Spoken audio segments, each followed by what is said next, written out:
Last time we left off after we made a half adder for our hexadecimal CPU.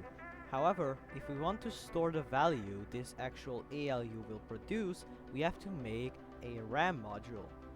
So let's begin by making the core of our memory module. This is gonna be a simple hexadecimal loop.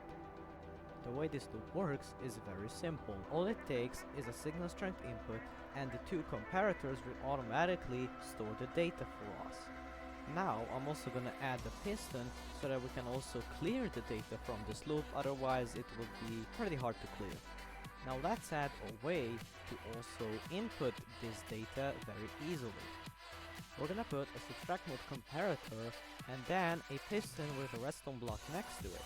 This way, when we retract the pistons and then push them out again, they are gonna first clear the previous data from the register and then right before it gets cancelled, let the new data into the loop, just giving it enough time to fully flow through so it won't be flashing.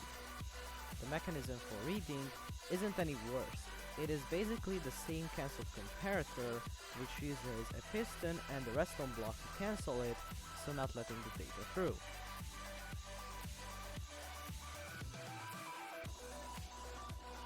Okay, for the most part we're done. There is just a few more things to add before our one singular module is done. We need to add separate control lines so that we can address these registers. These control lines are actually very simple. All we need is 2 dust, a torch and the comparator for each piston. How it works is basically when you input a signal strength, the selected torch will deactivate, however the piston before will be blocked by the dust.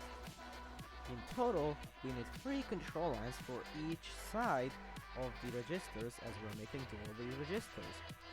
2 of them are gonna be for writing and 1 of them are gonna be for reading.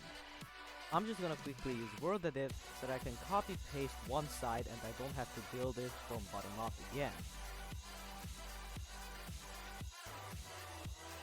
Now we actually have a dual read module. Or somewhat done, we actually will add something later, but for now that's irrelevant. Now that we have this register file, the next thing is that I'm actually gonna sync the output of these registers, as right now they will just ripple. Sure, it takes longer for our outputs to arrive, however at least each register will take the same amount of time to read. And there we go. Sure, our reading mechanism is now enormous, however each register has the same amount of delay after its reading component, so that the output will come out at the same exact time. And now, by quickly using word edit, I'm also gonna add the same mechanism to the other side of the reading. And done! Our reading mechanism has been synced on both sides, which is great. Now, the next thing we wanna do is also sync the inputs to these registers, as those are also currently just rippling, which is pretty bad.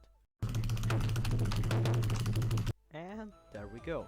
Now we have both inputs and outputs also synced. However, I noticed that my designs were a bit too wide, so I removed a few layers to make it a bit more compact. And there we go. The compartment for writing is already compacted. Now I'm just gonna compact the part for reading and we're pretty much done. Okay, I compacted down reading, however I am gonna admit I kind of lied when I said we're just done. I actually still have to add enable lines for the pistons, so that when we are selecting an address we don't just immediately go into that address, but instead we can just enable whenever we want. I'm also gonna synchronize these 2 pairs of lines because they actually use the same address, so I just synchronize them so that way it's not too buggy. And there we go. The 2 lines are now officially sharing an input. Now the next thing I'm gonna do is actually finish this top enable line because I just kinda left it there, so yeah. Alright, the enable line for writing is complete. Now I just have to add another enable line for both sides for reading, and then we're practically done with our register file. And there we go. The lines for enabling reading are done as well.